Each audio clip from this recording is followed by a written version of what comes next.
बात हम इस एपिसोड में करेंगे ख्वाजा गरीब नवाज़ रहमतुल्लाह अलैह के 22वें खलीफा शेख सदरुद्दीन किरमानी रहमतुल्लाह अलैह के हवाले पर चलकर देखें। जी बिल्कुल। अच्छा, एक चीज़ और भी क्लियर कर दें आप कि आपका और मेरा क्या रिश्ता है इस ख़ानदान से? देखिए, हमारा आपका जो रिश्ता है इस ख़ानदान से, शेख सदरुद्दीन किरमानी रहमतुल्लाह अलैह हमारे जद्द आलम से। तो ये लोग जो है देखे कि जनाजा उससे बिल्कुल लेटा हुआ है, कफन में कुछ नहीं लगा हुआ है। मिट्टी की जुड़ाई है। ये चूना और मिट्टी को पीस कर जो मसाला बनाया जाता था, कौन सा सन की मस्जिद के आसार हो सकते हैं? आसार उसी पत्थर के 1205 जाता है। हाँ, वो 1205 का ही पड़े। तो उस कतबे को भी हम देखेंगे जो यहाँ पर मौजूद है। हम गालिब शहीद की बात करते हैं। यहाँ पर देखिए, आप पढ़िए, ये गालिब लिखा हुआ है। ये सारी ईंटें, ख़ास तौर पर इस ईंट को देखिए, ये सारी ईंटें देखिए कितनी सिमिलरिटी है इसमें। वो देखिए जो हमने वहाँ मस्जिद से सैंपल कलेक्ट किया था। और ये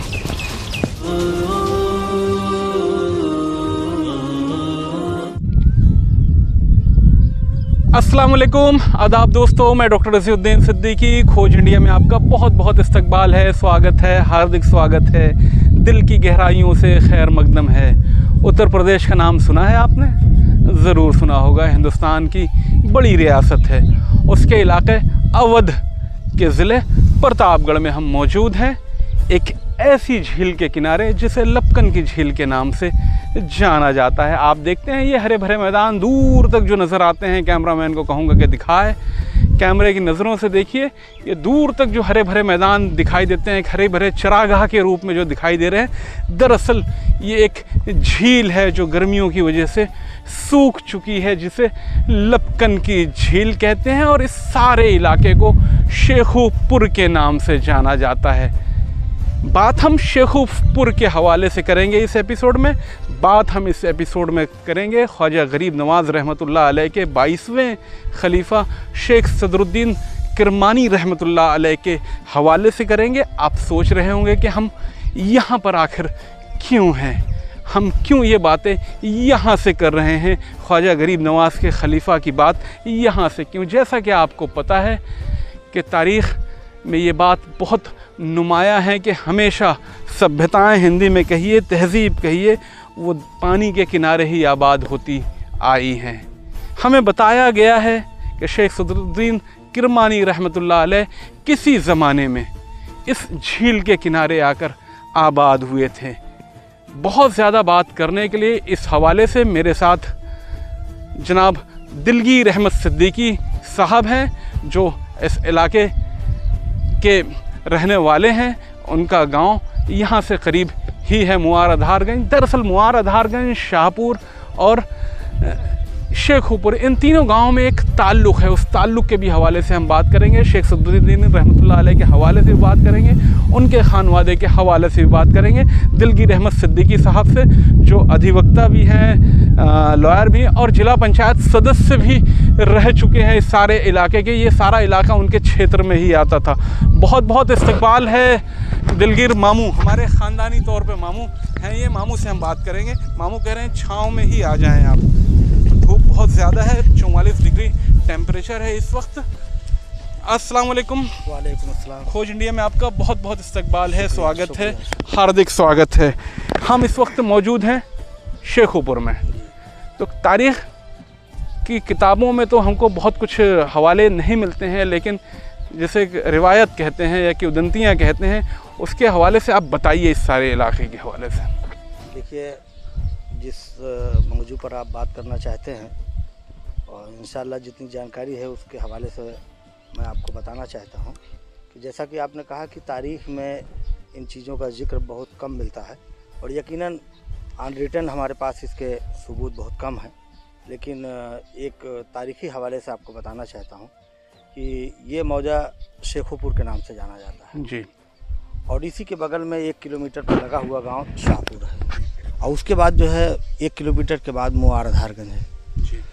और शेखुपुर की तारीख़ के हवाले से जो और शेख सदरुद्दीन किरमानी अलैह रहमा के हवाले से जो बात है, 1986 में शेख सदरुद्दीन किरमानी रहमतुल्लाह अलैह की जो 2 औलादें थीं जिनका जिक्र सजरे से साबित है, एक का नाम शेख गालिब और दूसरे का नाम शेख कुतुबुद्दीन।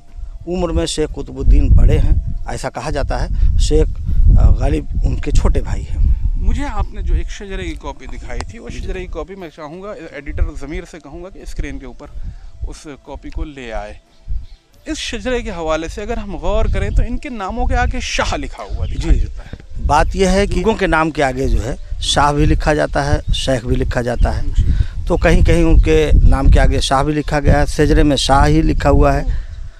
इस गांव को जो शेखोपुर जो जी जी, उसमें मैं आपको बताना चाहता हूं कि 1986 में इनके शेख शाह कुतुबुद्दीन रहमतुल्लाह अलैह के आस्थाने के मुतालिक जो है कुछ हिंदू और मुसलमान के दरमियान कुछ तनाज़ा हुआ था, कुछ विवाद हुआ था, जो मामला जा कर के कोर्ट तक पहुंचा था। उस वक्त के डीएम और एसपी ने इस मसले को हिंदू और मुसलमानों के बीच में जो तनाज़ा था उसको कंप्रोमाइज़ कराया, और उसमें उस वक्त के मुसलमान पक्ष के तरफ से जो है जो वकालत कर रहे थे, कांग्रेस के उस वक्त के प्रेसिडेंट थे हाजी रमजान अली साहब एडवोकेट, और हिंदुओं के पक्ष से भी बहुत बड़े वकील थे उस तरफ से, दोनों तरफ से जो है। लेकिन इस मामले में जो ये हुआ कि हिंदू बिरादरी का ये कहना था कि ये हमारा धार्मिक स्थल है, शेख सदुद्दीन किरमानी रहमतुल्लाह अलैह के आस्थाने के, उसको बताया गया कि हमारा जो है ये हमारे कौम से इनका ताल्लुक़ है। लेकिन फिर मामला जब पेचीदा हालत में पहुंच गया तो उस वक्त ये पट्टी तहसील थी, आज जो रानीगंज तहसील है, रानीगंज तहसील तब क़याम में नहीं आई थी, और ये पट्टी तहसील में उस वक्त के सीओ जो थे, जिसको आपके महाराष्ट्र में सर्कल कहा जाता है, डीवाईएसपी जो है वो कृपा शंकर सिंह थे। वो अभी रिटायर हुए, डीआईजी होकर के रिटायर हुए हैं, अभी वो हयात में है, इलाहाबाद में रहते हैं। उन्होंने इस विवाद को सुलझाने के लिए उत्तर प्रदेश गजेटियर को कंसल्ट किया, और वहाँ से गजेटियर 1862 और 1867 गजेटियर को लाया, और ये हुआ कि इस गांव का नाम जो शाहपुर है, इसका नामकरण कैसे हुआ। तो उस नामकरण के हवाले से जब गजेटियर को कंसल्ट किया तो गजेटियर में जो मुख्तसर सी तारीख ये मिली कि ये जो है कुतुबुद्दीन जो है, इनके वालिद का नाम सदरुद्दीन किरमानी है, शेख सदरुद्दीन किरमानी है, और शेख सदरुद्दीन किरमानी के मुतालिक जो गजेटियर 1862 और 67 में लिखा हुआ था, जिसको ट्रांसलेशन करके जो है सीओ, उस वक्त के सीओ पट्टी कृपा शंकर सिंह जो लाए थे, उसमें ये लिखा था, इस तरीके से लिखा था, जो हम लोगों ने, चूँकि हम हाई स्कूल में थे उस वक्त जो है, हम मौजूद थे, वो पढ़ करके जो सुनाया गया था, उसमें ये था कि शेख सदरुद्दीन किरमानी ख्वाजा मोइनुद्दीन चिश्ती अजमेरी रहमतुल्लाह अलैह के 22वें खलीफा हैं, और वो ईरान के रहने वाले थे। ईरान का एक सूबा है किरमान, और किरमान के रहने वाले थे। वो 1190 ईस्वी में, 1191 ईस्वी में वो ख्वाजा गरीब नवाज के साथ ही आए थे अजमेर, और अजमेर से चल करके वो दिल्ली आए, और दिल्ली से जो है वो आए जौनपुर, जो आज का जौनपुर ज़िला है, पहले उसका नाम जाफराबाद था। जाफराबाद के पास मनहेज के इलाका मनहेज है, तो वो गालिबन वही जाफराबाद के इलाके में ही क़याम किए। और वहाँ के बाद जब आए, जहाँ आप जिस मकाम पर आज खड़े हैं, ये शेखोपुर जो है, यहीं पर उनके क़याम का जिक्र आया कि वो कुछ दिन तक इसी लपकन झील जो है, इसी झील के किनारे यहाँ पर क़याम किया। तो आपके कहने का मतलब ये है, शेख सदरुद्दीन के नाम में जो शेख है, उस शेख से, हाँ जी जी, उसी शेख के नाम से ये शेखोपुर पड़ा। ये बहुत दिलचस्प जानकारी आपको मिल रही है कि शेखोपुर आखिर ये क्यों है। शेख सदरुद्दीन रहमतुल्लाह अलैह के नाम में जो शेख है, उस शेख से ये सारा इलाका शेखोपुर कहलाया। और बगल वाला शाहपुर जो है, चूँकि वो शाह भी उनको कहते थे, तो वो जब वहाँ मुस्तकिल तौर से जब क़याम किए तो उस मौजे का नाम शाहपुर पड़ा। अच्छा, शाहपुर में कुछ ऐसे आसार मौजूद हैं? शाहपुर में उनके बेटे शाह कुतुबुद्दीन की मज़ार है। चलें हम वहाँ पर चलकर देखें। जी बिल्कुल, बेशक। अच्छा, एक चीज़ और भी क्लियर कर दें आप कि आपका और मेरा क्या रिश्ता है इस ख़ानदान से? देखिए, हमारा आपका जो रिश्ता है इस ख़ानदान से, शेख सदरुद्दीन किरमानी रहमतुल्लाह अलैह हमारे जद्द आला में से हैं। उनके दो बेटे जो शेख कुतुबुद्दीन और शेख गालिब, तो शेख कुतुबुद्दीन की औलाद शाहपुर में क़याम है, और शेख गालिब की औलाद जो है मुआर में है। तो शेख गालिब का मज़ार मुआर धारगंज में है। तो हम मुआर भी चलेंगे इस एपिसोड में, उस हवाले से भी आपको बताएंगे। और एक बहुत दिलचस्प मार्का भी हुआ है, उस मार्के के भी हवाले से बात करेंगे। लेकिन हम फ़िलहाल यहाँ से चल रहे हैं शाहपुर में, उस मकाम पर जहाँ पर आपका खानवादा पूरा मदफून है और जहाँ पर विवाद हुआ था। तो चलिए चलते हैं वक्त ना बर्बाद करते हुए शाहपुर। ऐतिहासिक गांव शाहपुर हम पहुंच चुके हैं। एकदम लबे शाहपुर है। शाहपुर, हालांकि शाहपुर शुरू हो गया है, बहुत बड़ा गांव है। आपने एक चीज़ देखा होगा कि हिंदुस्तान में कम से कम 1000 से ज़्यादा मकाम ऐसे होंगे जिनका नाम शाहपुर है। हर जगह, हर शहरों में शाहपुर आपको मिल जाएंगे।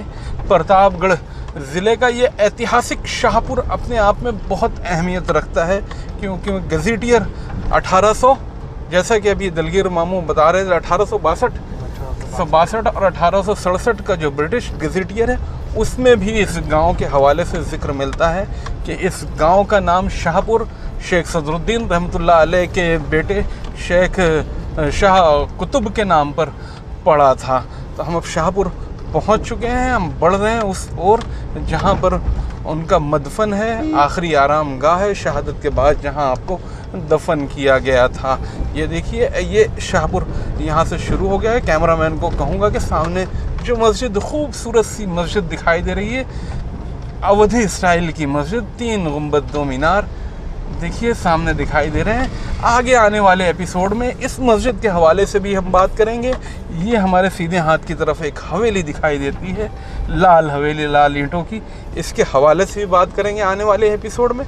इसकी तारीख़ भी आपको बताएंगे। ऐतिहासिक शाहपुर में इसका इम्पोर्टेंस बहुत रहा है। यहाँ से देखो सारी आबादियाँ शाहपुर के शुरू हो जाती है। ख़ास तौर पे ये जो 2 घर आपको दिखाई देते हैं शुरुआत में, इनके बारे में कहा जाता है कि शेख गालिब की आल में से ये हैं और इनका ताल्लुक़ बगल के गांव मुआर से है। ये लोग हम लोग बढ़ रहे हैं उस मज़ार की तरफ और हज़रत शेख कुतुब रहमतुल्लाह अलैह के ख़ानदान के एक शख्स हैं, मास्टर हकीकुद्दीन साहब, जो काफ़ी सीनियर रिटायर्ड टीचर हैं। उनके पास भी काफ़ी जानकारियाँ हैं, उनसे भी बात करने की कोशिश करेंगे। हालांकि उनकी तबीयत इन दिनों कुछ अलील है, लेकिन कोशिश करेंगे कि उनके भी ख्यालात जो हैं इसमें शामिल कर सकें।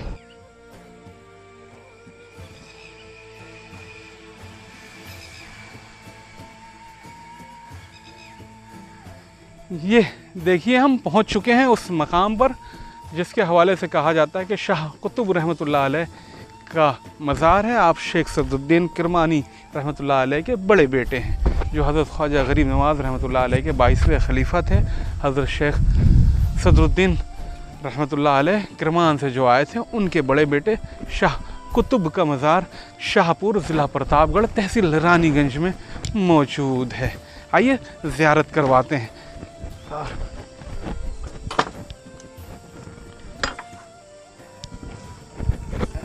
अस्सलाम वालेकुम।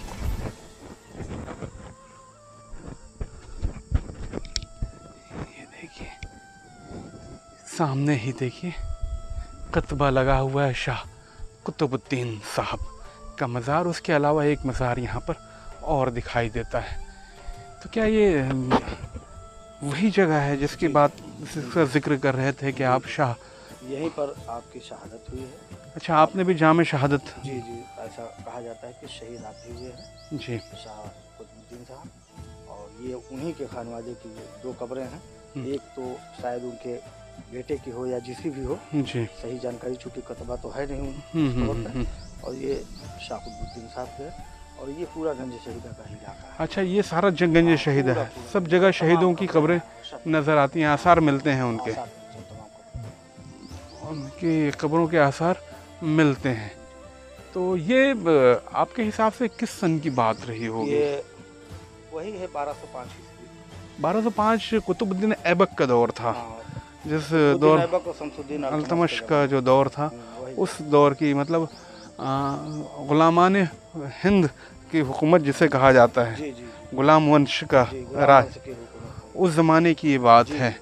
1205 की बात हो रही है। ये बहुत इम्पोर्टेंट है कि उस ज़माने में भी इस्लाम की किरणें इस इलाके में आ पहुँची थी। तो अब हम यहाँ से चलेंगे। इस मज़ार के हवाले से कुछ जानकारियाँ हो सकता है हमें मास्टर हकीकुद्दीन साहब से मिल जाए।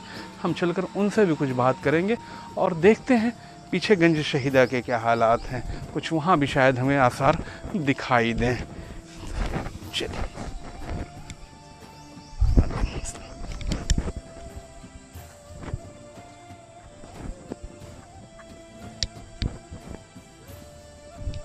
निशानात हम यहाँ भी तलाश करेंगे। देखिए बहुत सारी ईंटें हैं, इसमें कुछ जदीद ईंटें भी दिखाई देती हैं। अगर इसको गौर से देखें तो यहाँ पर ये ईंट का टुकड़ा आप देखिए, इस ईंट के टुकड़े को आप देखिए, ये लाहौरी ईंट, जैसे लाहौरी ईंट के भी नाम से जाना जाता है। ये इन ईंटों का चलन जो था बहुत पहले था। तो ये सारी इलाका, ये जो भीटा दिखाई देता है, एक सतह मुर्तफ़ा दिखाई देती है। ये आप देखिए, ये यहाँ पर भी कई मज़ारात हैं। ये सारे इलाके में बेशुमार कब्रें रही हैं। जैसे एक एक पत्थर जो दिखाई देता है, ये देखिए इस तरीके की कब्रों के निशानात यहाँ पर कई जगह कहीं पर पूरे इलाके में मौजूद हैं।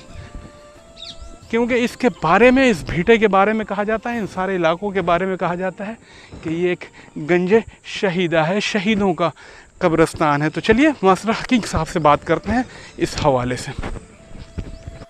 हमने आपको अभी तक दिखाया हज़रत शेख सजुद्दीन रहमतुल्लाह अलैह के बड़े बेटे हज़रत शाह कुतुब रहमतुल्लाह अलैह का मज़ार मुबारक और उनके अगल बगल जो मौजूद गंज शहीदा है, उसके हवाले से बात करने के लिए हम पहुँचे हैं मास्टर हकीकुद्दीन साहब के मकान पर। आप रिटायर्ड टीचर हैं और साथ में मास्टर हनीफ साहब भी मौजूद हैं। ये उस ख़ानदान से ताल्लुक़ रखते हैं ये दोनों हजरात। तो हम ज़्यादा इनसे पूछेंगे। ये बताइए कि हज़रत का उर्स वगैरह कब होता है? 15 मुहर्रम।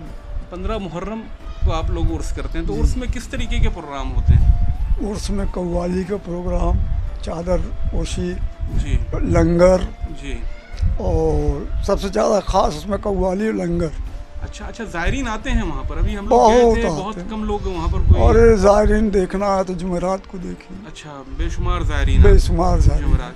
अच्छा, आप अपने ख़ानदान के बारे में हमें ये बताएं कि आपके ख़ानदान में कितने घर होंगे अभी और वो कहाँ कहाँ आबाद हैं? हमारे ख़ानदान में कम बेश 100 घर होंगे। अच्छा, उनकी आबादियाँ कहाँ? उनकी आबादी शाहपुर, कसिया और कुछ मातपुर गए हैं।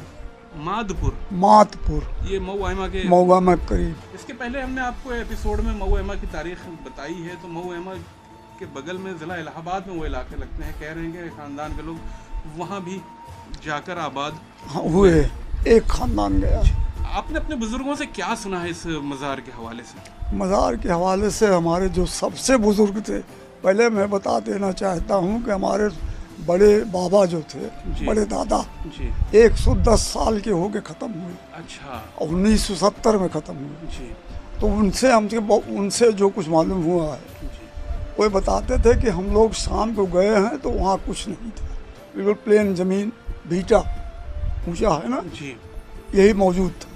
लेकिन सुबह जब हम लोग गए तो एक कब्र, बिल्कुल शानदार कब्र फटी हुई मिली, जिसमें एक जनाजा लेटा हुआ है। अच्छा, सफ़ेद कफन में, मोटे मोटे हाथ और ये सब, बिल्कुल ताज़ा कफन जी, कहीं मिट्टी नहीं लगी थी उसमें। आप लोगों ने देखा, देखने के बाद फिर उसके ख्वाब में इनको जो भी दिखाया हो, एक ये क्या कि वो फ़तेह मोहम्मद, शफी मोहम्मद, इनके वालिद जो थे मकसूद अहमद जी, तिवारीपुर। अच्छा, तिवारीपुर तक है खानदान। जी, ये तिवारीपुर मेरा ननी, मेरे अम्मी का ननिहाल। हाँ, सब उसी के हैं। अच्छा। शेख हुसैन में से। जी, तो ये लोग जो है देखे कि वो जनाजा उससे बिल्कुल लेटा हुआ है, कफन में कुछ नहीं लगा हुआ है। तो बहुत उस ज़माने में कोई पढ़े लिखे आलिम तो थे नहीं। अब इतना अंदाज़ा लगा लीजिए कि 1970 में इंतकाल किए, 110 की उम्र के थे। अब कितना पहले ज़माना, 1860 की पैदाइश उनकी हो गई। हाँ 1860 की पैदाइश। तो बताए फिर जब हम लोगों ने देखा तो उसको बनगा ऐसे रख के लकड़ी का ऊपर से मिट्टी डाल दी, जब ये अपना पैरा वगैरह डाल के मिट्टी डाल दी। उसके बाद ये फ़तेह मोहम्मद के वालिद कोई मुकदमा जीते तिवारीपुर, तो उन्होंने उस पर ईंट लगा दी। लेकिन ये बात जाहिर थी कि वो शेख कुतुब का मज़ार है। शेख कुतुब का मज़ार इसलिए जाहिर हुई कि जब कब्र फटी है जी, ये लोग उस पर बनगा वगैरह लगाए, उसमें एक पत्थर निकला था। अच्छा, कतबा निकला था वहाँ? हाँ, उसमें लिखा था शाह कुतुब। ये देखिए, ये बहुत इम्पोर्टेंट बात है कि उस कब्र से एक इंस्क्रिप्शन, तो वो इंस्क्रिप्शन है कहाँ? वो जब 86 में हिंदू मुस्लिम राइट हुआ यहाँ पे। अच्छा, जिस हवाले से अभी दिलगीर अहमद साहब ने हमें बताया हाँ, था। तो वो पत्थर एक गडरिया के कुआं में ले जाके डाल दिए। कौन डाल दिया था वो? वही खिलाफ पार्टी, अहिर लोगों से था तो झगड़ा। उस पत्थर को निकालने की दोबारा बड़ी कोशिश कोशिश की गई, लेकिन पता नहीं कहाँ वो गुम हो गया, तो पत्थर मिला नहीं। सिर्फ उसमें इतने लिखा था शाह कुतुब। ये बहुत दिलचस्प बात है कि उस कब्र के ऊपर एक इंस्क्रिप्शन था। वो उर्दू में था, फारसी में? फारसी में रहा? उर्दू में था। फारसी में था। हाँ, फारसी में। ये रशीद नाना के चचा मरहूम जो थे, जी, हमारे वालिद के नाना, वो फारसी के बहुत बड़े विद्वान थे। विद्वान थे। उन्हीं ने शजरा बनाया और उन्हीं ने बताया कि ये लिखा हुआ है। आप लोगों का ख़ानदानी शजरा आज तक आपके पास मौजूद है? हमारा आज तक मौजूद। तो कितने वास्तों से आपका शजरा शेख कुतुब तक कभी आपने गिनती की है पहुंच जाता है? सन 8 हिजरी से है। सन 8 हिजरी 1300 ओ कौन सी हिजरी होगी? अरे ख्वाजा साहब जिस जमाने में। अच्छा, ख्वाजा 600, हाँ 601 हाँ 601 से ख्वाजा गरीब नवाज के उन्हीं के ज़माने के यहाँ पर है जो कुछ है। आप भी कुछ कहना चाहेंगे इस हवाले से? बस जितना बड़े भाई साहब कह रहे हैं जी, मैं उस पर। तो अब हम यहाँ से हमारा अगला डेस्टिनेशन मुआर होगा। मुआर के बारे में कहा जाता है कि शेख कुतुब के छोटे भाई शेख गालिब का मस्कन वहीं पर था और वहाँ पर भी एक मार्का हुआ था। उस मार्के के अलावा, उस मार्के के लिहाज से हम बात करेंगे वहाँ पर चलकर, और वहाँ पर एक बहुत बड़ा गंज शहीदा है जिसमें बेशुमार शहीदों के मज़ारात आज तक मौजूद हैं। एक तारीखी कतबा भी है, उस कतबे के भी हवाले से बात करेंगे। एक तारीखी मस्जिद के भी निशान हैं, उस निशान के भी हवाले से बात करेंगे। तो बहुत बहुत शुक्रिया खोज इंडिया से बात करने के लिए आप दोनों हजरात का। तो चलिए चलते हैं मुआर की तरफ। तो फाइनली हम मुआर में उस मकाम पर पहुंच चुके हैं जिसके हवाले से हम शाहपुर में बात कर रहे थे। इस इलाके की सबसे कदीम मस्जिद जिसके आसार आज भी मुआर में मौजूद हैं। इस मस्जिद के आसार देखेंगे और इस मस्जिद के हवाले से जो एक बहुत मशहूर वाक़या है, और उस वाक़े को यहाँ के मकामी लोगों से सुनने के बाद उस गंज शहीदा को भी देखेंगे जहाँ पर बेशुमार शहीदों की मज़ारात मौजूद है। तो जैसा कि आप जानते हैं, दिलगीर अहमद साहब हमारे साथ मौजूद हैं और साथ में नाना कमरुद्दीन, आपका नाम? हाँ, कमरुद्दीन सिद्दीकी साहब भी मौजूद हैं। तो नाना, हम आपसे पूछेंगे कि यहाँ पर एक मस्जिद के निशानात हैं ऐसे कहा जाता है। हाँ, तो वो कहाँ पर हैं? मस्जिद है, ये इधर ही है। तो ये आप लोगों ने किससे सुना है? अरे ये पुरानिया लोगों से सुनत रहे। मस्जिद के पूरा निशान है भाई, ने खोदी जाए तो मस्जिद के निशान दिखाई। अच्छा, बचपन में आपने देखा? हाँ, देखे रहे। अभी भी कुछ दिखाई देता है? हाँ, अभी दिखाई नहीं पड़ी है। कहाँ पर? ये देखो। चलिए दिखाइए।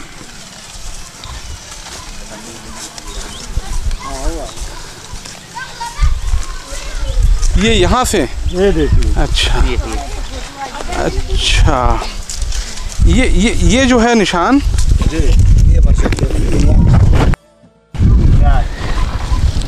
तो ये मस्जिद, एक मिनट, हाँ मैं कैमरामैन को कहूँगा, ये बताइए कि मस्जिद की ये बुनियाद नज़र आ रही है, जो ईंटें दिखाई दे रही हैं, तो ये मस्जिद थी कैसे? इस तरफ थी या इस तरफ थी?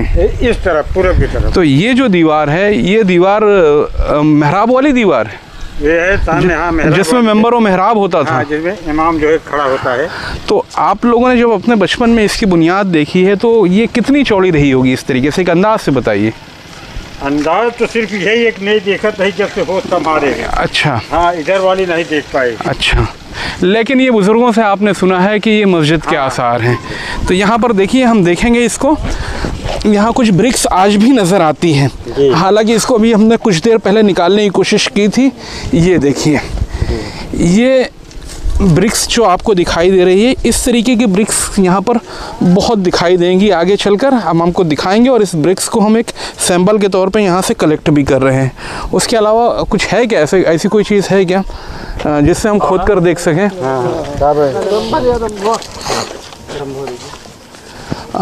थोड़ा सा यहाँ पर भी थोड़ा सा खोद कर दिखाएं हमें, यहाँ पर इस तरफ। इधर हाँ टूटने पहले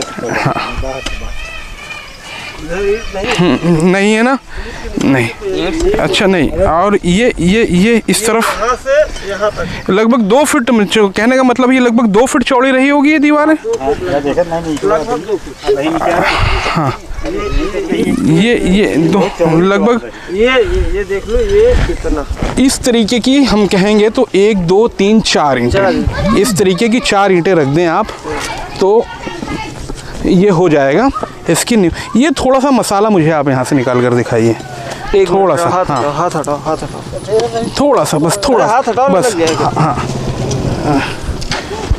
ये देखिए इस मसाला, जो चीज़ मैं चाह रहा था, आप देखिए इस मसाले को देखिए आप, चूना मिट्टी की जुड़ाई है। ये चूना और मिट्टी को पीस कर जो मसाला बनाया जाता था, इसमें सीमेंट का दूर दूर तक कहीं निशान नहीं है। कंकड़, चूना, पत्थर, मिट्टी, सारी चीज़ों को मिलाकर ये मसाला बनाया जाता था।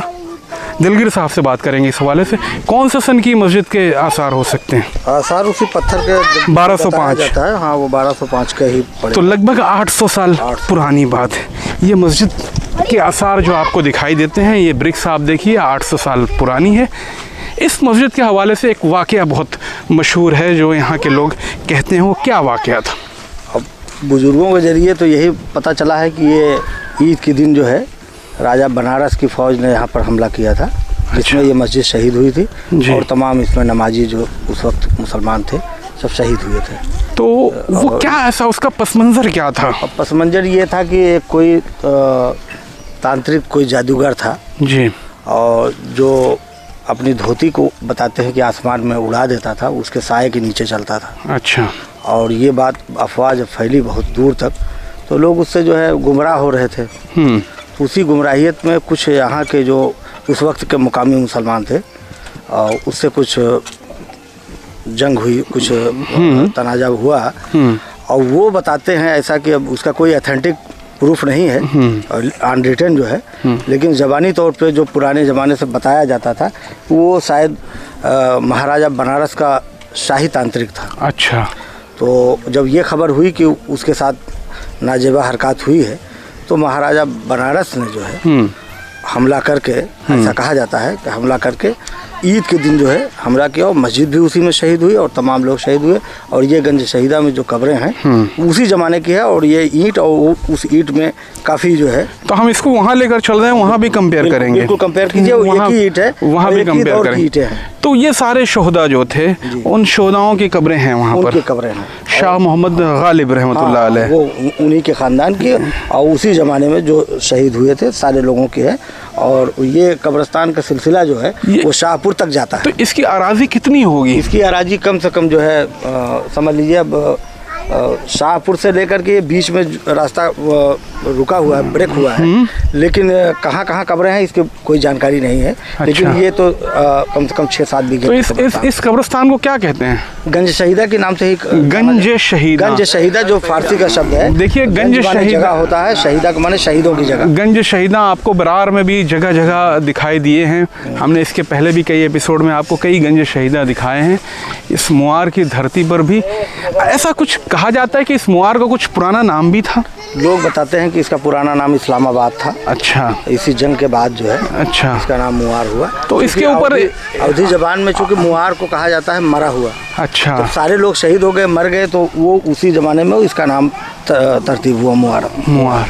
तो ये एक मस्जिद, एक शहीद मस्जिद के आसार हैं जो मेरे पास इस वक्त हैं। हम चल रहे हैं उस गंज शहीदा में, वहाँ पर भी कुछ ब्रिक्स कलेक्ट करेंगे और दोनों को मिलाएंगे, देखेंगे कि दोनों में कितनी सिमिलरिटी है।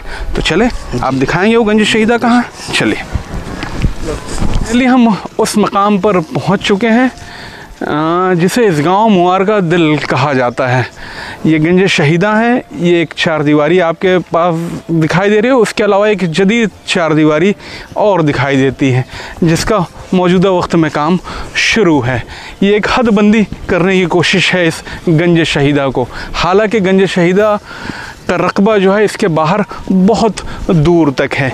ये जो इमारतें आपको दिखाई देती हैं, यहाँ पर बेशुमार कब्रें हैं मौजूद हैं और एक तारीखी कतबा भी है। और अंदर शेख सदुद्दीन रहमतुल्लाह अलैह के छोटे बेटे शेख मोहम्मद गालिब या शाह मोहम्मद गालिब जिन्हें आप कहें, उनके अजीज़ व अकारिब की भी मकबरे, उनकी भी कब्रें मौजूद हैं। उसके अलावा इस पूरे अहाते में यहाँ से लेकर आप जहाँ तक आपकी नज़र जाती है, स्थानीय लोगों का कहना है कि जगह जगह कब्रें दिखाई देती हैं। ख़ास तौर पे बरसात के दिनों में जब बारिश होती है तो बेशुमार कब्रों पर से मिट्टी हटती है और वो सामने नमूदार होती है। लेकिन एक बुनियादी सवाल पैदा होता है दिलगीर अहमद साहब, ये बताइए कि ये इतने बड़े कब्रिस्तान में इतना बड़ा वर्क, इस तरीके की ईंटों से कब्रों को बनाना, ये कोई मामूली बात नहीं थी। तो ये किस दौर के बादशाहों ने इसका काम किया होगा? देखिए, जो बताया जाता है ज़बानी तौर से जो बताया गया और बाद में इस कतबे से साबित हुआ कि ये लगभग 800 बरस पुराना है, यानी 1205 ईस्वी 1204 ईस्वी का ज़माना है। और ये सुल्तान शमसुद्दीन अल्तमश का ज़माना है। अच्छा। और अल्तमश के ज़माने के समय है और इसमें बहुत वीआईपी लोगों की कब्रें हैं। ओके। और इनका ताल्लुक जो है इस यहाँ की इमारतों को देख करके, यहाँ की कब्रों को देख करके, चूँकि सारी कब्रें जो हैं पोख्ता है जी। ये देखिए, जैसे ये निशान के तौर पे आप देखिए, कब्रें हैं, ये सब कब्रें हैं, ये देखिए उसी ईंट से बनी हुई हैं। ये सारी इस तरीके के निशानात यहाँ पर देखें, अगर हम देखें अगल बगल, हालांकि हमको खुद बहुत बेअदबी सी महसूस हो रही है कि हमारे पैर में जूते हैं, लेकिन मजबूरी ये है कि हमको जूते पहन के इस कब्रिस्तान में, इस गंज शहीदा में चलना पड़ रहा है, क्योंकि यहाँ के हालात उस तरीके के हैं कि आप बगैर जूते के चल नहीं सकते हैं। तो बहरहाल हम आपको और पहले बाहर दिखाते हैं। और यहाँ की खुसूसियत इस कब्रिस्तान, इस गंज शहीदा की है कि यहाँ कई कुनबे की कब्रें हैं। और सबसे कुनबा वाइज जो है अहाता बना हुआ है। अच्छा। एक अहाता। अच्छा, ये देखिए एक अहाता ही शहीदा है। ये देखिए एक अहाता यहाँ पर, ये उसी जमाने की कब्रें हैं जी। और सब ये कुनबा है, ये कुनबे की, ये उसी पुरानी बुनियाद पर ही ये देखिए, देखिए ये सारी ईंटें देखिए, ये सारी ईंटें देखिए, ये ब्रिक्स देखिए आप, ये पुराने शाही कब्र, एक तरीके का शाही कब्रिस्तान है ये देखिए, ये यहाँ पर देखिए चौड़ी ईंटें यहाँ पर भी कुछ दिखाई देती हैं। के अंदर भी बेशुमार कब्रें हैं और सब उसी ज़माने की। देखिए सारी ईंटें हैं। तो आइए उस हज़रत शाह गालिब की ख़ब्र की तरफ चलते हैं, उस हवाले से बात करते हैं। सबसे इम्पोर्टेंट चीज़ जो एक कतबा है, सबसे इम्पोर्टेंट चीज़ जो एक कतबा है,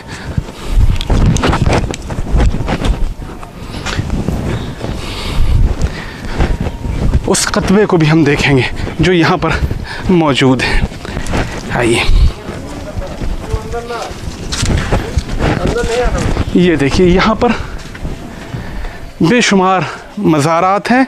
हालांकि मैं बचपन में जब अपने गांव आया करता था तो अप्रैल के महीने, मुझे तारीख़ तो याद नहीं है, हज़रत का उर्स हुआ करता था 29 अप्रैल। तो हम जब उस ज़माने में आते थे तो ये सारी ज़मीनें कच्ची हुआ करती थी। आज फ्लोर यहाँ पर नज़र आता है।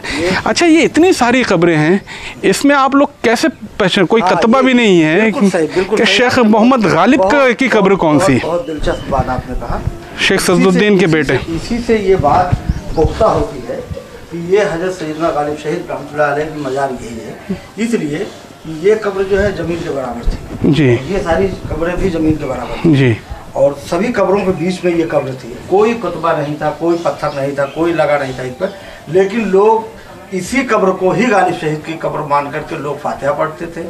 और यहाँ तक कि जब उर्स हुआ था तब भी जो है कोई कुतबा नहीं था। उर्स के ज़माने से भी ये था जब ये, और ये भी कोई ऐसा कहीं कुछ लिखा नहीं था, लेकिन 800 बरस से लोग गालिब शहीद का नाम लेते चले आ रहे हैं। जब ये कुतबा निकला जो है उससे साबित हुआ कि गालिब शहीद नाम के कोई चीज़ ये प्रूफ में आई है। अच्छा, ये बताइए, ये सारा इलाका जो दिखाई देता है इसमें, वहाँ पर वो एक सफ़ेद पत्थर में माइल स्टोन की तरह दिखाई देता है, वो क्या चीज़ है? वो बताते हैं यहाँ बहुत पुराने ज़माने से, पहले तो लोग ये नाऊ बाबा है।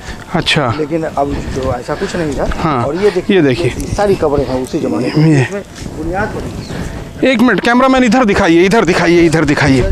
ये देखिए, ये मुझे मिलती है, ये देखिए, ये सारी ईंटें, ख़ास तौर पर इस ईंट को देखिए, ये सारी ईंटें देखिए कितनी सिमिलरिटी है इसमें। वो देखिए जो हमने वहाँ मस्जिद से सैंपल कलेक्ट किया था और ये जो यहाँ पर ये ईंटें, तो ये सारा ज़माना एक ही है। उस ज़माने में इस तरीके की ईंटों से कंस्ट्रक्शन हुआ करते थे। ये जो पत्थर है ये हालांकि बहुत चप्पे चप्पे पर यहाँ पर कब्रें हैं बहुत। और यहाँ इस हाथे के अंदर भी आता है। ये देखिए ये बहुत इम्पोर्टेंट ना एक मिनट ये देखिए ये मुझे मिल गई जिसकी मुझे तलाश थी। ये देखिए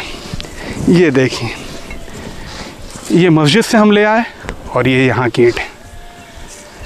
और इस तरह का ये जो पत्थर हमारे ख्याल से शाही कब्रिस्तान के एक सिंबल है। अच्छा हाँ, ये शाही कब्रिस्तान चूँकि जौनपुर के अटाला मस्जिद के पास जो है शर्की बादशाहों का जो कब्रिस्तान है जी, सेम इतना ही ऊंचाई पे इसी मॉडल का इसी नमूने का पत्थर वहाँ लगा हुआ है। जो कतबा आपको मिला था, हाँ। हमने सुना है वो कतबा भी आपने यहीं कहीं दीवार में नस्ब फरमाया है, नस्ब करवाया है। वो कहाँ पर है? वो वहाँ पर। उस कतबे के हवाले से चलिए बात करते हैं। ये है वो कतबा। हुजूर फैजुल आरिफीन ने अपने हाथ से इसको लिखा था। हुजूर फैजुल आरिफीन से मुराद हमारे पीरो मुर्शिद जी। इस गांव के जो है हाँ। वो तमाम सारे मुसलमानों के पीर हैं जी, हमारे तो ख़ानदानी पीर हैं जी। और उन्होंने अपने हाथ से इसको 2001 में लिखा था जो है यादगार शोहदाए कराम। अच्छा, तो कैमरामैन को कहूँगा कि जूम करें। ये कतबा आप आइए यहाँ पर आइए, दिलगर साहब यहाँ पर आइए। ये जो पत्थर है बलूहा, लाल बलूहा पत्थर है, यहाँ से जैसे दिखाई देता है। मिर्ज़ापुर के आसपास की खदानों में इस तरीके के पत्थर आज भी निकलते हैं। ठीक है, आप कहें तो इलाहाबाद वगैरह में भी जो इमारतें कदीम हैं वो इन्हीं पत्थरों से बनाई गई हैं। लेकिन एक ख़ास बात इस कतबे में मैं जो देख रहा हूँ, इसमें जो कुरान की आयतें लिखी हुई हैं, शहादत का जिक्र जिन आयतों में है जी, उस तरीके के अल्फाज या फतेह का या जंग के हालात, जो वही सारी आयतें यहाँ दिखाई देती हैं। ठीक है, यहाँ पर लिखा हुआ दिखाई दे रहा है या सत्तार या गफ़ार। ठीक है, ये देखिए, ये मैं नहीं पढ़ पा रहा हूँ, ये क्या लिखा हुआ है? ये है या वहाब। अच्छा, ये या वहाब है। ये फताह। ये देखिए, ये दिखाई दे रहा है। उसके अलावा वाशद वन्ना मोहम्मदन ये दिखाई देता है यहाँ पर लिखा हुआ। यहाँ अब्दुहु रसूलुहु दिखाई देता है। उसके बाद ये बतारीख़, ये इस तरीके। हम इस कतबे का एक काम ये करेंगे कि हम इसकी तस्वीर ले रहे हैं, इसकी फ़ोटोग्राफ़ी बहुत अच्छे से कर रहे हैं और हम अपने शहर नागपुर जाएंगे। वहाँ पर जो इस इंस्क्रिप्शन को पढ़ने के स्पेशलिस्ट हैं उनसे हम पढ़वाएंगे इस कतबे के हवाले से।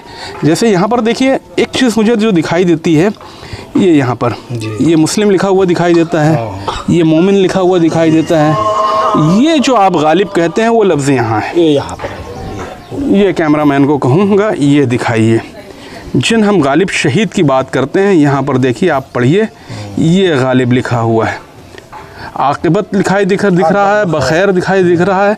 तो हम ये सारी चीज़ों की पता लगाने की कोशिश करेंगे वाकई इस कतबे पे। ये कतबा मिला कहाँ से था आप लोगों को? ये कतबा जो है यहीं से तकरीबन 500 मीटर 800 मीटर दूरी पर जी, और एक मोहल्ला है इसी गांव में जी, गांव का एक मोहल्ला है जी, जिसको हिंदू जो है क्योंकि वो अरबी जानते नहीं हैं, वो अपनी ज़बान में उसको मोहल्ला मौलानी कहते हैं। अच्छा, जबकि वो लफ्ज़ मौलाना है जी, वो मोहल्ला मौलाना है। हाँ। वहाँ एक मंदिर की तामीर हो रही थी जी, तो उसी मंदिर की बुनियाद में वो पत्थर मिला। ये पत्थर तो आया कैसे यहाँ पर? ये आया ऐसे कि काफ़ी दिनों तक वो पत्थर जब वो मिला जी, तो चूँकि उस वक्त जो है माहौल दूसरा था, जी, तो वहाँ के जो गैर मुस्लिम हजरात थे जो मंदिर तामीर करते थे, उन लोगों ने इस बात को बताया नहीं कि यहाँ कोई पत्थर मिला है। जी, मंदिर तामीर होने के लगभग 50-60 साल के बाद हाँ, हाँ, एक यहाँ शाह साहब थे बाबू मियाँ जी, वो वहाँ उस तरफ जाते थे अपना, जी,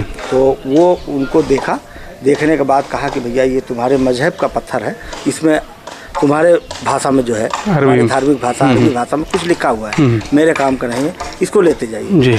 उन्होंने हमारे दादा काजी सूफी सराजुद्दीन साहब से जिक्र किया जी कि ऐसी तरीके से पत्थर है, तो दादा ने हमारे कहा उनको बाबू मियाँ को कि ये पत्थर तुम लाओ। अच्छा। वो पत्थर लाए, उसको देखा पढ़ा, तो चूँकि मस्जिद तब कोई मस्जिद थी एक ही मस्जिद थी, दादा हमारे पेश इमाम थे, तो उस मस्जिद के अंदर ले जा करके महफूज पत्थर रख दिया। वो पत्थर उस ज़माने से तकरीबन आपको मालूम होगा कि 50 साल तक उस मस्जिद के अंदर रखा रहा। उसके बाद आपने यहाँ पर उसके बाद 2001 में जब इस बाउंड्री का हमने प्लास्टर कराना शुरू किया, इसका गेट करा, तब इस पत्थर को हमने सोचा कि वहाँ गिर जाएगा, फूट जाएगा, वो बेकार हो जाएगा, तो हमने इस पत्थर को। अब आपसे एक गुजारिश खोज इंडिया करना चाहेगा, आप तमामी मुआर के लोगों से गुजारिश करना चाहेगा, वाकई ये काम आपने बहुत अच्छा किया है, लेकिन यहाँ पर एक इसको तुड़वा कर एक शेडो इसके ऊपर बना दीजिए ताकि बरसात का पानी इसके ऊपर ना लगे। बरसात का पानी नहीं लगेगा तो ये जिस तरीके से झड़ रहा है ये बहुत दिनों तक महफूज रहेगा। तो हमने आपको बड़ी दिलचस्प, बड़ी मेहनत करके आपको एक ऐसी तारीख़ के औराक उलटने की कोशिश की है, आपको बताने की कोशिश की है जो दुनिया के सामने फरामोश है। उम्मीद है आपको हमारी एक बात और मुख्तसर बता दें कि इस आस्थाने को जी ये सर्फ हासिल है कि यूपी टूरिज्म के नक्शे में भी ये दर्ज हो गया है। अच्छा। ये आप इमारत जो देख रहे हैं ये नहीं थी जी। इसको मैंने जो है जब कोशिश किया, हाँ। यूपी टूरिज्म के जो डिविजनल कमिश्नर थे आर के यादव जी, रामकृपाल यादव थे, अपने प्रतापगढ़ के थे, IAS थे जी। मैंने उनसे जिक्र किया, उन्होंने कहा यार तमाम मंदिरों के लिए, तालाबों के लिए जो है टूरिस्ट विभाग पैसा देता है, पर्यटन विभाग, आप लोग कुछ लेते नहीं। मैं प्रतापगढ़ का हूँ, मैं सोचता हूँ कि प्रतापगढ़ के लोग भी इससे फ़ायदा उठाएं, तो मैंने कहा कि हमारे यहाँ एक पुरानी दरगाह है, आप वहाँ दे दीजिए। उन्होंने कहा कि मैं तब तक पैसा नहीं दे सकता हूँ जब तक उस पर MP या MLA फंड का पैसा न लग चुका। अच्छा। ये मेरी शर्त है। हाँ। तो अब मैंने CN सिंह से कहा कि आप कुछ फंड दे दीजिए, वहाँ हम लगा दें, उस फंड के बाद हमको टूरिज्म विभाग पैसा देगा। तो उनके फंड से ये गेट की तामीर करवाया, इसकी फर्क मैंने बनवाया। अच्छा। और इस पूरी बाउंड्री की मैंने प्लास्टर करवाया। अच्छा। बाउंड्री पहले से थी जी, लेकिन गेट हमने बनवाया है। और उस पर जो कुतबा लिखा हुआ है गेट पर, वो हुजूर फैजुल आरिफीन अपने दस्त मुबारक से लिखा है, अपने हाथ से चढ़ के लिखा है। अच्छा। हाँ, तो हम उस खतबे को भी दिखा देंगे। और इसी अहाते में अब हमारे गांव के काजी जो थे, काजी सिराजुद्दीन साहब की बात कर रहे हैं, जो आपके दादा हैं, वो भी यहीं पर मदफून है। कौन सी वाली? ये अच्छा, वो यहाँ पर कितने साल तक आपने इमामत की है? अब वो समझ लीजिए कि दादा ये बताते थे, हाँ, 1931 में उनकी शादी हुई। अच्छा। उस शादी के वक्त उनकी उम्र जो है 28 साल थी।